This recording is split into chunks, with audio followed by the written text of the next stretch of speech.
오늘 본문의 말씀을 중심으로 해서 의인의 나라와 악인의 나라라고 하는 제목으로 같이 말씀을 나누기를 원합니다. 잠언 28장은 악인과 의인 또 율법과 관원들에 대해서 교훈을 함으로써 의롭고 행복한 나라와 또 그렇지 못한 나라를 대조적으로 설명을 해주고 있습니다.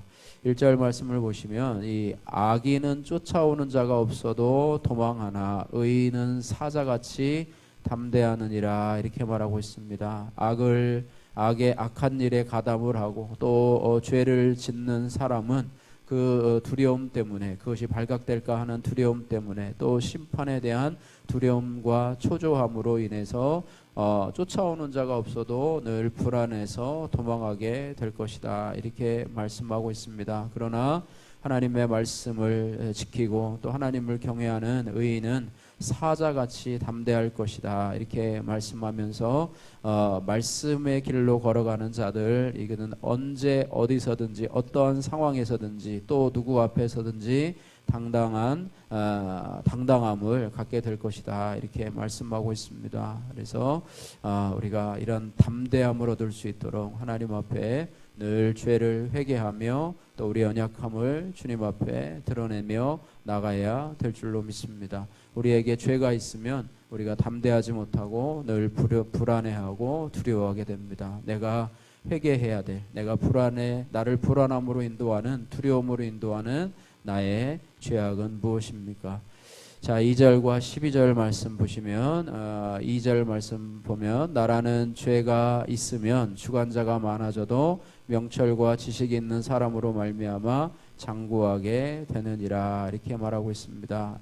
나라에 죄가 있으면 주관자가 많아져도 주관자가 많아진다고 하는 것은 뭐냐면 정치 권력을 탐해서 그 주위에서 권력욕에 취해서 그런 어떤 정치적인 그런 싸움을 또 하려고 하는 자들이 많이 늘어난다 이렇게 말씀하고 있습니다. 나도 뛰어들고 또 다른 사람도 뛰어들고 그러니까 여러 사람이 또 자기 목소리를 내고 하다 보면 정치가 너무나 혼란하게 되는데 죄가 있으면 그렇다 이렇게 말씀하고 있습니다. 그러나 명철과 지식이 있는 사람으로 말미암아서 이런 사람 의인으로서 담대함을 가지고 있는 그 한 사람으로 말미암아서 나라가 장구하게 될 것이다 이렇게 말씀을 하고 있습니다. 12절 말씀 보시면 의인이 득이하면 큰 영화가 있고 악인이 일어나면 사람이 숨느니라 이렇게 말하고 있습니다. 죄가 많은 사람들 또 죄로 말미암아서 주관자 정치적인 야욕이 있는 사람들이 일어나면 사람들이 숨게 되어진다. 그래서 정치인들이 저지른 죄의 대가는 결국 그 백성들이 떠안게 될 것이고 그들은 숨어 사는 일을 하게 된다.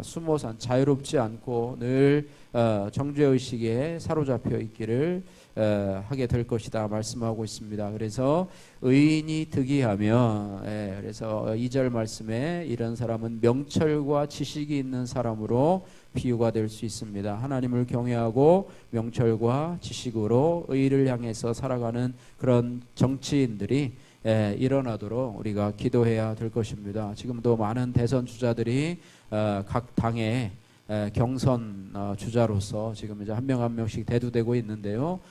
이런 판국에서 정말로 이 나라가 하나님 앞에 온전한 대선 주자들이 나오고 또 하나님을 경외하고 명철과 지식이 있는 자가 이 나라를 다스려서 이 땅 백성들이 기뻐하며 즐거워할 수 있는 그런 차기 정권이 될 수 있도록 위해서 우리가 함께 기도하면 좋겠습니다.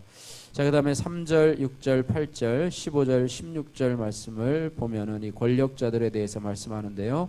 3절 말씀을 보면 가난한 자를 학대하는 가난한 자는 곡식을 남기지 아니하는 포구 같으니라 말씀을 하면서 이 악인의 주관자가 많아서 악인이 득세하는 그 나라의 모습을 보게 되는데요.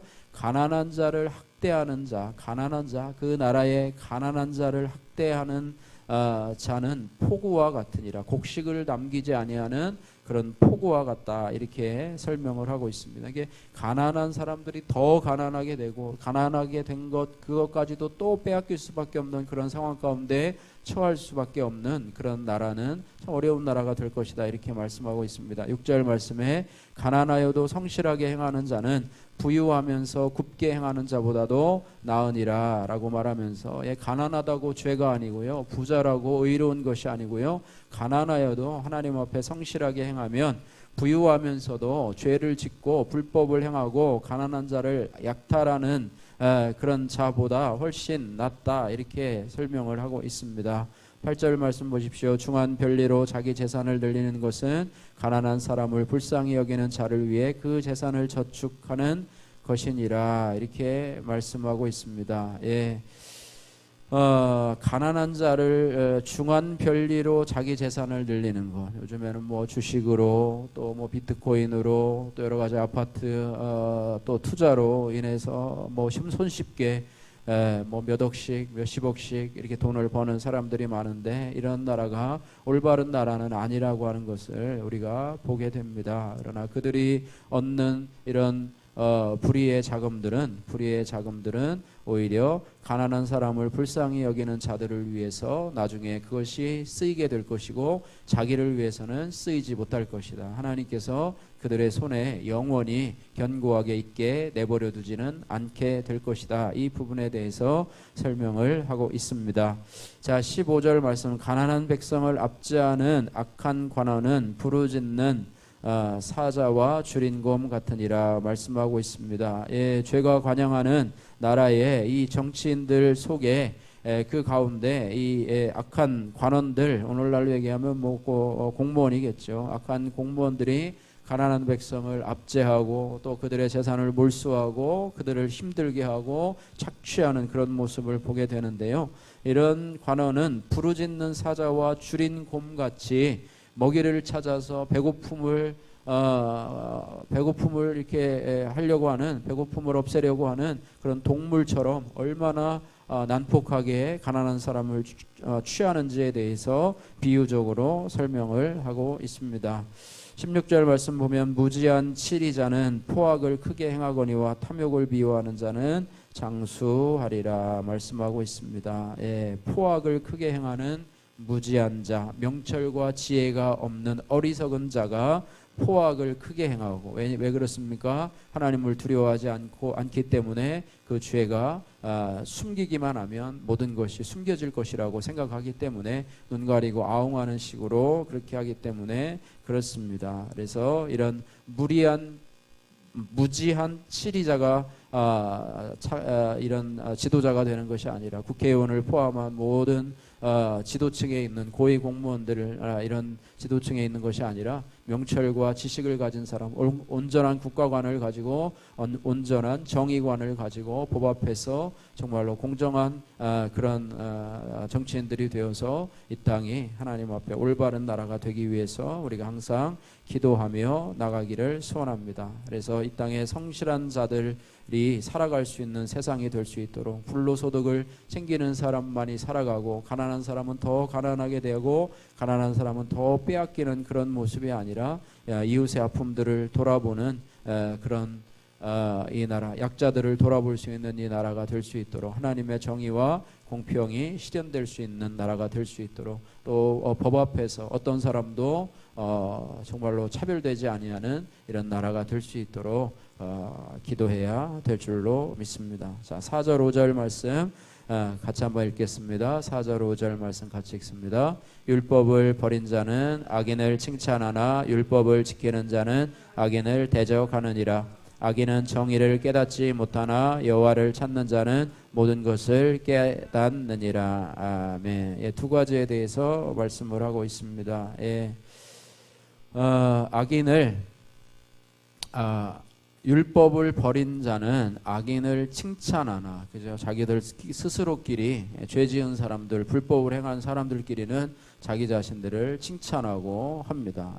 또 그러나 율법을 지키는 자는 악인을 대적하게 됩니다. 이것을 우리의 정치 상황 속에서 우리가 잘 보면은 되겠습니다.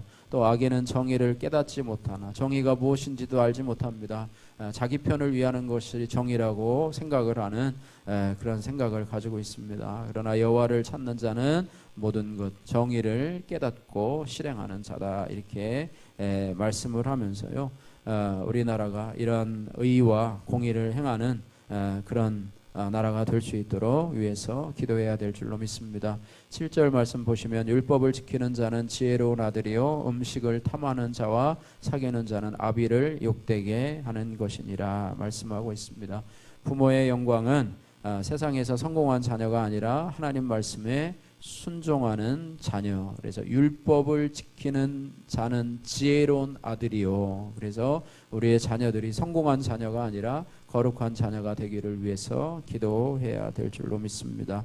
9절 말씀 보시면 사람이 귀를 돌려 율법을 듣지 아니하면 그의 기도도 가증하니라 이렇게 말하고 있습니다. 우리가 하나님 앞에 구하면 얻을 것이라고 하는 그런 단순한 진리를 가지고 하나님 앞에 기도하면 무조건 받아주신다 뭐 이렇게 얘기를 하고 있지만 여기에 조건이 있습니다. 사람이 귀를 돌려 율법을 듣지 아니하면 하나님의 말씀에 귀를 기울이지 아니하고 세상의 죄를 향해서 악을 향해서 달려가면서 피 묻은 손으로 하나님 앞에 달라고 기도할 때 하나님은 그 기도를 가증히 여기시고 그 기도를 듣지 않는다 이렇게 말씀하고 있습니다. 하나님이 바보가 아닌 이상 당연하지 않습니까? 그죠? 하나님이 무슨 뭐 자선사업가입니까? 그냥 아무나 와서 구한다고 다 주는 하나님이 아니라 말씀에 순종하고 겸손하게 나오는 자들에게 기도를 응답해 주시는 하나님. 기도는 하나님을 조종하는 도깨비 방망이나 주문이 아니라고 하는 거예요. 그래서 우리는 순종하기 위해서 하나님 앞에 묻고 또 하나님은 순종할 때 힘을 공급하시고 우리에게 응답해 주시는 그런 하나님이시다. 이게 우리가 하나님을 인격적으로 대하고 그분의 말씀에 순종하고 그럴 때 하나님도 우리를 인격적으로 대하고 그런 관계 속에서 우리의 기도의 그런 관계가 있게 된다 이렇게 말씀하고 있습니다. 자 10절 말씀 보시면은요 정직한 자를 악한 길로 유인하는 자는 스스로 함정에 빠져도 성실한 자는 복을 얻게 되느니라 이렇게 말하고 있습니다. 악한 사람은요 자신의 죄의 길로 의인을 자꾸 끌어들이려고 하는 습성이 있습니다. 그래서 유혹을 하고 그 길이 마치 좋은 것처럼 유인하는 자가 있는데 그 사람은 스스로 자기 함정에 빠진다 이렇게 말씀하고 있습니다. 14절 말씀 보시면 항상 경외하는 자는 복되거니와 마음을 완악하게 하는 자는 재앙에 빠지게 될 것이다. 마음을 완악하게 해서 하나님 말씀을 듣지 못하는 자는 결국에는 재앙에 빠지게 될 것이다. 이렇게 말씀하고 있습니다. 자, 그 다음에 18절 말씀 같이 읽겠습니다. 성실하게 행하는 자는 구원을 받을 것이나 굽은 길로 행하는 자는 곧 넘어지리로다. 아멘. 성실하게 행하는 자와 굽은 길로 행하는 자에 대해서 성실하게 행하는 자는 말씀을 따라서 직진으로 가는 사람이고 굽은 길은 그 자신의 꾀를 의지하고 또 세상의 방법을 의지하고 죄를 의지하고 불법적인 수단과 방법을 의지하고 그런 길로 가는 사람은 결국에는 넘어지게 될 것이다 이렇게 말씀하고 있습니다. 그래서 성실한 의인은 악인의 말에 현혹되지 않고 그들의 성공을 부러워하는데 그들의 시간과 삶을 낭비하지 않습니다. 자, 11절 말씀 보겠습니다. 같이 읽습니다. 부자는 자기를 지혜롭게 여기나 가난해도 명철한 자는 자기를 살펴 아느니라. 아멘. 부자는 자신의 이룬 그런 물질적인 성취를 인생의 지혜인 양 참 자랑스럽게 여기고 교만하면서 그렇지 못한 자들을 조언하려고 하지만은 가난해도 명철한 자는 그 부자의 허세에 휩쓸리지 아니하고 자신의 길을 걸어간다 이렇게 말씀하고 있습니다. 부자라고 해서 지혜로운 자가 아니고 성공한 자라고 해서 하나님 앞에 완전한 자가 아니라고 하는 거예요. 의인이 부자라고 한다면 가난한 사람은 다 죄인이겠지요. 그런 것이 아니고 하나님의 말씀의 기준에 따라서 우리가 부자여도 의인일 수가 있고 가난해도 죄인일 수가 있고 가난해도 의인일 수가 있고 부자여도 죄인일 수 있다고 하는 그런 말씀을 우리가 기억하면서 부자라고 인해서 그가 돈 번 얘기가 다 인생의 성공 지식이 아니고 또 처세술이라고 하는 것이 아니라고 하는 것을 우리가 그곳에 현혹되지 말고 미혹되지 말고 우리가 하나님의 말씀을 좇아서 살아가야 될 줄로 믿습니다. 자, 13절 말씀을 보시면 회개에 대한 그런 본문의 말씀이 나오는데요. 13절 말씀 같이 읽겠습니다.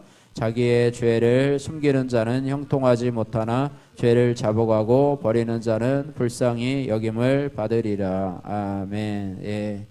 회개에 대해서 이렇게 나오고 있습니다. 자기의 죄를 숨기는 자는 형통하지 못하나 죄를 자복하고 또 자복할 뿐만 아니라 그 죄를 버리고 돌이키는 자는 하나님 앞에 불쌍히 여기게 될 것이다. 이렇게 말하고 있습니다. 그래서 회개는 개인적인 고백과 결심에 그치지 않게 된다. 우리의 죄를 자꾸 숨겨놓지 말고 말씀 앞에서 우리의 죄가 깨달아질 수 있도록 기도하고 깨달아질 때 그것들을 무시하지 말고 하나님 앞에 철저하게 회개하고 그것들을 버릴 수 있도록 위해서 기도해야 됩니다. 그러니까 죄가 보이지 않는다면 그것이 죄가 보이지 않는 것, 죄가 보이는 것 이것이 축복이고요. 죄가 보이지 않는다면 우리가 하나님 앞에 말씀 들을 때 나의 죄가 보일 수 있도록 하나님 은혜 베풀어 주옵소서 이렇게 기도하면서 나가야 될 줄로 믿습니다.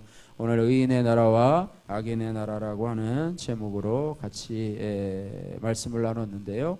의인은 지혜롭고 명철한 자이고 하나님의 말씀을 좇아서 악인들의 유혹에도 빠지지 아니하고 자신의 길을 걸어가는 자고 악인은 자신의 죄를 깨닫지 못하고 자신의 죄를 숨기고 심판을 두려워하면서도 자신이 지혜로운 자라고 생각하면서 나가는 그런 자입니다. 우리가 하나님의 말씀에 근거를 삼아서 우리가 하나님의 이런 믿음의 길, 의인의 길을 걸어갈 수 있게 하시고 또 정치인들이 의인의 길을 걸어가서 이 나라가 차기 이후에는 정말로 하나님의 뜻을 이루는 그런 나라, 가난한 자도 연약한 자들도 함께 기뻐하며 살아갈 수 있는 그런 나라가 될 수 있도록 위해서 기도해 주시고 나가시는 여러분들 되시기를 주님의 이름으로 축복합니다. 기도하겠습니다. 고마우신 아버지 하나님 감사합니다. 주의 은혜 가운데 오늘도 저희들 불러주셔서 잠언의 말씀으로 함께하여 주시니 감사합니다. 하나님 아버지 악인은 쫓아오는 자가 없어도 도망하지만 의인은 사자같이 담대하리라 말씀하고 있습니다. 하나님 나라가 죄가 많으면 주관자가 많다고 하고 있는데 하나님 아버지 이 나라에 하나님 이런 자들이 아버지 하나님 이런 나라가 되지 않게 하시고 하나님 아버지 이런 정치인들이 하나님 의로운 삶을 살아갈 수 있도록 법 앞에 하나님 정직한 삶을 살아갈 수 있도록 하나님 도와주시고 하나님 은혜 베풀어 주시기를 소원합니다. 자기 대선 주자가 많이 나타나고 있는데 하나님께서 아버지 하나님 걸러주시고 걸러주셔서 하나님 꼭 합당한 예비 후보자들을 예비하여 주시고 또 백성들이 온전한 아버지 하나님이여 지식을 가지고 온전한 판단력을 가지고 아버지 하나님이여 남은 기간 동안에 정말로 많은 정치적인 술수들이 난무하게 될 것인데 아버지의 미혹되지 아니하고 정말로 누가 이 나라를 이끌어가며 이 나라를 생각하고 정말로 의로운 자가 될 것인가 하는 그런 부분을 가지고 온전한 평가를 하며 이 나라가 다시 한번 아버지 하나님이여 온전히 세워줄 수 있는 나라가 될 수 있도록 꼭 필요한 지도자들을 세워 주시기를 소원하며 예수님 거룩하신 이름으로 기도하옵나이다. 아멘.